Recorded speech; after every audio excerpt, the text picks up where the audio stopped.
Alors dans cette vidéo, je vais vous faire l'analyse de OP, Optimism, ok? Pas d'approche fondamentale comme d'habitude, faites-vous votre propre avis, cherchez à regarder si graphiquement il est rationnel ou pas d'investir et est-ce que ce coin peut éventuellement me faire gagner de l'argent dans une stratégie d'investissement ou de swing investissement. Aussi dans le timing, ok? Je ne vous parle pas ici de timing d'altcoin. Il y a des timings pour s'exposer dans les altcoins en termes de gestion de risque 1, par rapport à ce qu'ils font, par rapport à BTC, contre Ether, etc. Et par rapport au cycle. Il y a des moments où c'est bon d'y être, mais il y a des moments où vraiment il y a une fenêtre de tir, on appelle l'alt-season, et c'est là que le beurre se fait. Ok? Alors, ça n'empêche pas de l'analyser, c'est ce qu'on va faire aujourd'hui. Avant qu'on y aille, rejoignez mon canal Telegram. J'ai beaucoup communiqué avec vous encore cette fin de semaine sur la belle clôture weekly que l'on a finalement eue. Qui pour moi personnellement a été un peu attendu, mais bon, on n'est pas Madame Irma, on prévoit pas l'avenir. Like cette vidéo si tu sais déjà que le contenu va te plaire, et dislike si tu aimes pas, comme ça je le saurai. Et puis, contacte-moi si tu veux swing investir, que tu es quelqu'un qui bosse, qui n'a pas le temps, mais qui, comme je te l'ai dit, ne veut pas m'en bouffer 80-90% de pertes et profiter de la cyclicité des marchés en mettant une stratégie simple, efficace, qui ne met pas de temps et qui est entre le trading et l'investissement. Ok? Allez, c'est parti, on y va. Ok, comme d'hab, je commence en monthly. Bon, là, j'ai pas trop d'historique. Pardonnez-moi, j'ai essayé de trouver toutes les charts de OP. Mais voilà, c'est le plus gros historique que j'ai trouvé, c'est sur Binance. Ok, donc, comme d'hab, on va commencer en monthly. En monthly, je constate que ce coin est bullish. D'accord? Dans tous les cas, cette crypto est bullish. On a, selon, je le rappelle toujours, la théorie de dos. Ok, boum, boum. On a des creux ascendants. D'accord? Et des tops ascendants clôturés avec la bougie de février. D'accord? Donc c'est bullish, Optimism. Donc un coin qui est bullish, on est OK pour chercher à buy les dips, à se positionner. Pour autant, je vais vous de suite rentrer dans le vif du sujet. Est-ce que là, ce qui me frappe, c'est la prise de liquidité que l'on a eue hier, mais qui est en fait liée avec ce qui s'est passé la semaine dernière. Là, on est lundi 13 mars. La semaine dernière sur le BTC a été pour moi une semaine où on est venu racler tous les stops, une semaine de panique, une semaine où des gens ont craqué, où on a récupéré de la liquidation, des stop loss, des ventes forcées au marché. Bon, tout ce que vous voulez. On a récupéré aussi de la panique de gens qui ont vendu sur un terrain FUD, USDC, etc. Bon, je suis pas toutes les news, donc j'en ai un peu rien à cirer de tout ça. Mais à part quand c'est réellement le moment de s'en occuper. Tout ça pour vous dire que là, un truc qui me frappe, c'est la mèche de la semaine dernière. Alors, on va de suite rentrer dans le vif du sujet. Est-ce que je me positionne sur un coin qui est comme ça? Personnellement, non. Faites ce que vous voulez, vous, mais personnellement, moi, non. Je vais vous dire pourquoi. Ne vous vexez pas de suite si vous aimez Optimism, OPI, etc. On est là pour être rationnel. Je suis pas là pour calmer les gens qui pleurent, ok? Qui pleurent vite, qui disent oui, mais t'as vu ce qu'il dit? Ceux qui ont des attaches émotionnelles sur les coins, faites ce que vous voulez, mais je vous le dis, c'est le meilleur moyen pour ne jamais arriver à dumper un altcoin et finalement se bouffer tout un bear market parce qu'on croit au fonda, on est amoureux, attaché émotionnellement et on n'arrive pas à vendre. Donc moi, je vous dis rationnellement ce que je vois. Quand je vous dis qu'il ne faut pas acheter maintenant, il ne faut pas le confondre avec Optimism, c'est de la merde. D'accord? Il faut vraiment pas confondre tout ça. C'est hyper important pour réussir dans l'investissement. Posez-vous la question, est-ce que vous êtes là pour être amoureux d'un coin ou est-ce que vous êtes là, regardez-vous dans les yeux dans un miroir, pour gagner de l'argent? D'accord? C'est la seule question qu'il faut. Si c'est un peu les deux, ok, on est tous là un peu pour la passion, des cryptos, etc. Mais moi, je le répète souvent, j'ai pas envie par passion de me retrouver à jamais rien gagner à la fin d'un bull market. Ok? Donc alors, Optimism, pourquoi? Pourquoi, même malgré qu'il est bull monthly, pourquoi je ne l'achèterais pas là personnellement et moi j'irai chercher autre chose? C'est que, regarde, je prends du bottom au top, on est, pour moi, vous le savez, quand je vous parle de DC optimisé, moi déjà tout ce qui est pas sous le 618, je n'y vais pas. Vous savez, le DC optimisé, c'est le fameux, vous placez un ordre 618, 786, 886, ou que 786 que 886, et vous attendez des moments de panique ou des moments de retracement, où le marché, bim, va venir vous exécuter, potentiellement repartir, bim, vous exécuter, potentiellement repartir, et sur du long terme, vous moyennez un prix DCA excellent si vous croyez au coin, d'accord? Donc, en gros, est-ce qu'aujourd'hui, on est revenu sur le 618 depuis qu'on est bullish? Non, parce que oui, aussi, j'ai oublié de vous le dire. Enfin, je vous l'avais déjà dit, mais je le dis pour les nouveaux. on DCA optimisé sur quelque chose qui monte, d'accord? On ne DCA pas, sur, même DCA tout court, buy the dip, buy the dip, buy the dip, non mais buy the dip sur quelque chose qui fait que descendre, t'en sais rien, c'est parce que t'as la certitude et t'es biaisé en disant les cryptos ça fera que monter sur le long terme, donc buy the dip. Oui, vu comme ça, c'est un bon plan. Mais en fait, tu le sais pas, personne ne connaît le futur. Même si moi, j'ai un biais un peu bullish sur ça, si vraiment je suis honnête avec moi-même, le futur, celui qui dit qu'il le connaît, c'est un mytho. Je veux dire, la seule vérité, c'est maintenant. Et comme pour moi, la seule vérité, c'est maintenant, je buy pas the dip sur un truc qui n'est pas bullish, ok? Optimism, c'est pas le cas, il est bullish, ok? C'est bullish à Monty, je vous l'ai dit, donc buy the dip. Par contre, là, pour moi, les niveaux sur lesquels on est plutôt sur des niveaux de continuation de hausse. On est plutôt sur du... Pour moi, la zone d'investissement, elle est toujours au moins sous le 618, ok? Et même sur les altcoins, je dirais 786 parce que je suis très agressif. En gros, je le veux quand il est dans cette zone. S'il n'est pas dans cette zone et qu'il vient me fleurer, tant pis, j'irai foutre mon fric ailleurs. En gros, il faut se poser la question, est-ce que tu as 10 flèches à tirer? Est-ce que ces 10 flèches, tu veux les tirer dans le 2, 8, 4, 10 étant un bon prix, 10 est un bon prix, 2 étant pourri, hein, ou 0 étant pourri. 6, et te faire une moyenne à 6 sur 10, pas mal. Ou est-ce que, sur un plus court, parce que tu participes un peu, tu as l'impression de participer parce que tu es engagé, ou est-ce que finalement, tu as le mental pour tenir longtemps, mais chaque fois que tu fous la flèche dans le coin, c'est un 9 ou un 10. C'est un peu ça le DCA optimisé, d'accord? Mais par contre, quand tu envoies la flèche, tu l'envoies avec force. C'est-à-dire que si tu DCA, tu fais pas 50, 100, 100. Non, non, là quand tu vas frapper, c'est tu frappes 500, 600, 500, 800 balles, tu sais, ça dépend de votre portefeuille, mais tu as compris ce que je veux dire. Voilà, donc Optimism, pour moi, qu'on soit clair, même pour du swing invest, c'est pas là que je vais le prendre. Mais bon, voilà mon avis. Pourquoi? Parce que là, on n'est plus sur des targets de continuation. La semaine passée, c'est ce que je te disais, là, on a freiné, si je te le remets rapidement, le ratio... Voilà, le ratio 382 qui est un ratio de continuation, ok? Et c'est pour ça que lorsque le 382 il tient, on cherche à déterminer en fait des targets un peu plus trading de continuation. On se protégera maintenant, je pense, sous cette mèche, sous ce bottom, d'accord? Et on ira essayer de targeter, plus haut maintenant sur Optimism par rapport au RR que vous êtes prêt à prendre.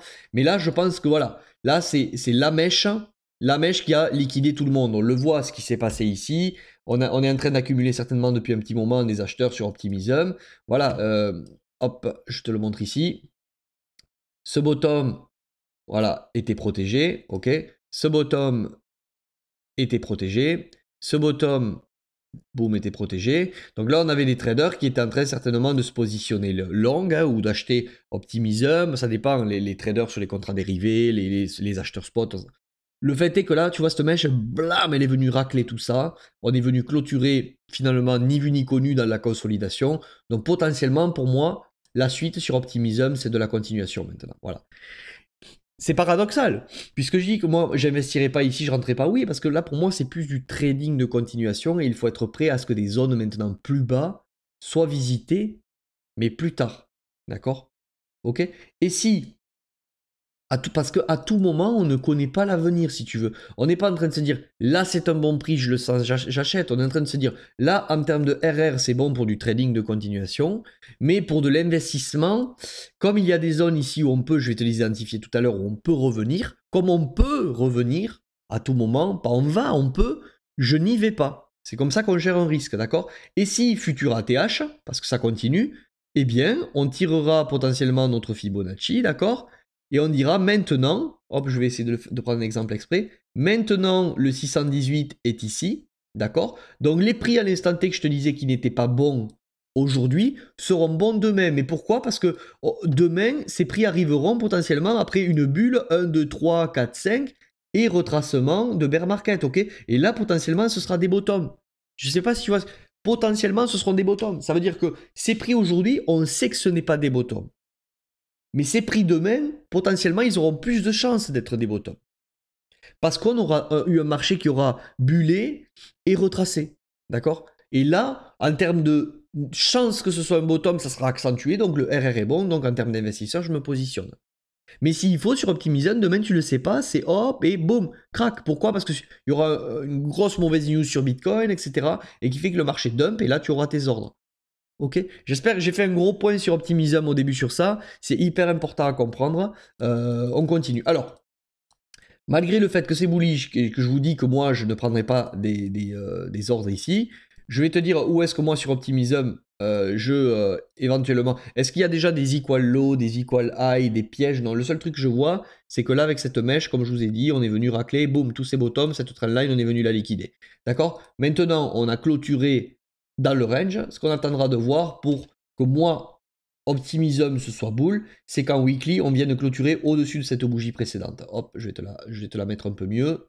Tac. Voilà, maintenant, ce qu'on attend, c'est une clôture au weekly au-dessus de ce niveau, et ça voudra dire qu'en daily, si tu veux, on aura eu vraiment ce changement de prise de liquidité. Ok, on liquide tout le monde, boum, changement de structure, et on cherchera des positions rationnelles pour de la continuation, éventuellement ici. D'accord? Donc, on attend la clôture. Pour l'instant, rien n'est fait.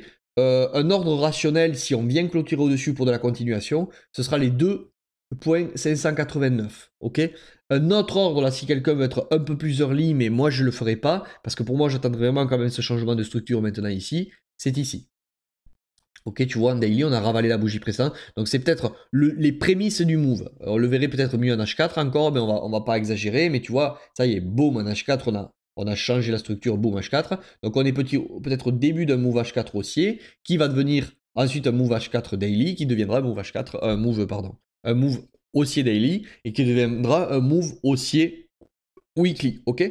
Mais encore une fois, ici, ce sont des targets pour de la continuation, attendez le développement. Donc 298 pour celui qui veut d'entrée y aller, qui est amoureux et qui veut y aller, mais sache que c'est plus pour un trading de continuation et potentiellement à la fin d'un bear market que l'on vivra. Est-ce qu'on va le vivre bientôt? Est-ce qu'on va le vivre longtemps et on est déjà dans un bull? On viendra potentiellement combler un peu plus bas. Peut-être pas, mais c'est possible, c'est ce que je vous disais. Donc vous avez les deux targets là pour de la continuation, attendez qu'il y ait du développement et positionnez-vous rationnellement. Je vais vous donner maintenant les targets pour l'investisseur, pour moi, donc en monthly, la dernière, pour moi la dernière demand zone monthly, elle va être ici. Ok, tac, à cet endroit, boum, on le voit. Voilà, vous avez un imbalance, un déséquilibre monthly qui est ici, d'accord? Donc, sous la mèche que l'on a eu en fait la semaine dernière. Hein. Donc, beaucoup de raisons pour y revenir. Hop. Maintenant, peut-être pas, si le marché a liquidé ce qu'il fallait liquider, il ira plus haut. Mais voilà les ordres pour moi rationnels. Donc, un ordre rationnel pour moi, pour me positionner à monthly sur Optimism, c'est 1.198. On le laisse, on verra, on y reviendra sur cette vidéo peut-être plus tard pour voir si ça valait le coup de faire ça. Voilà, à monthly c'est à peu près tout. Un ordre rationnel à monthly était le suivant aussi, mais il a été exécuté maintenant. Hein. C'était vraiment depuis le break clôture, boum, on est venu retester. Les 2.2443 peut être un bel ordre monthly pour exécuter. Donc c'est pour ça que, allez, celui qui veut vraiment y aller, mais moi j'aime plus exécuter zone de rechargement si vous voulez Fibonacci et moins ligne de coup, ok? Voilà, c'est ma version, en fait c'est mon approche du marché. Donc voilà les deux ordres, je vous les laisse ici.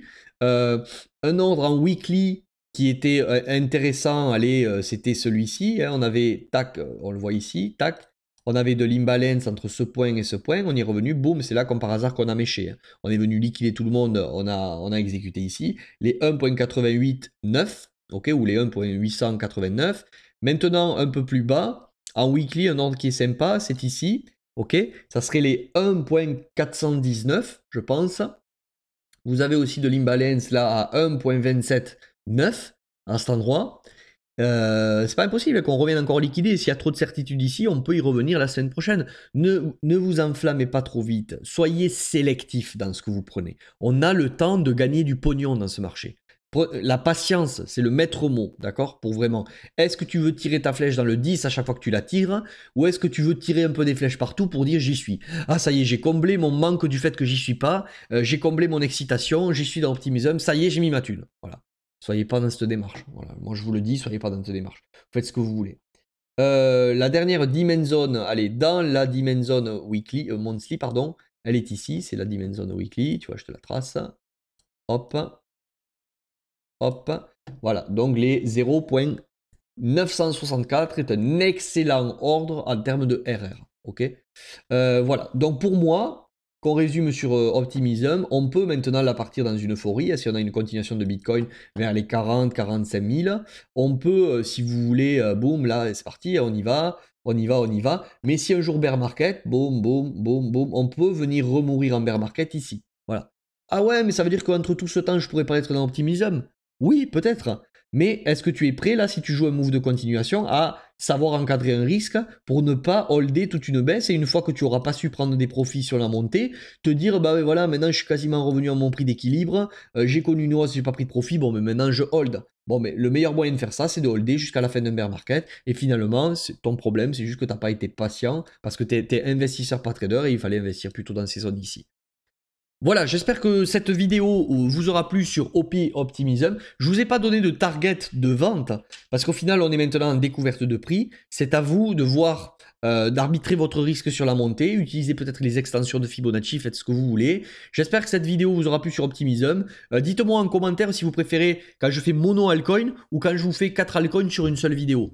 Il me semble que mono altcoin, c'est bien, comme ça tu dégustes l'altcoin qui te fait plaisir et t'es pas forcé de regarder les autres, ok? Allez, c'est parti. Je vous laisse ici. C'était Benjamin Crypto Liberté. À la prochaine. Ciao.